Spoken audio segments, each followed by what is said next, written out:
ABŞ prezident seçkilərindən öncə Rusiya prezidenti Vladimir Putin açıq şəkildə bəyan etdi ki, ona Joe Bidenin qalib gəlməsi sərf edir. Global Infos xəbər verir ki, bunu Real Partiyasının sədri Natiq Cəfərli deyib. O xatırladıb ki, Joe Biden Ukraynaya silahı qramla verirdi. Stat 2023-cü ildə tam 7 ay silah tədarükünü minimuma endirdi. Ukrayna xalqı öz qəhrəmanlığı ilə ayaqda qaldı.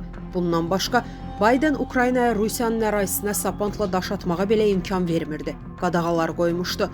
Donald Trump səmimi şəkildə ilk əvvəl müharibəni bitirməyə çalışdı. Təbii ki, əsas öz maraqlarına uyğun şəkildə. Amma Putin buna getmədi.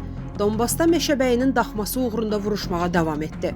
Nəticədə Trump dedi ki, gedin vuruşun, özünüz bilərsiniz. Bir neçə ay əvvəl publik bəyan etdi ki, Rusiyanın iç bölgələrini vurmaq yaxşı ideyadır. Bugün Ukrayna Rusiya ərazisini dağıdırsa, bunu Amerikanın birbaşa köməyi ilə edir.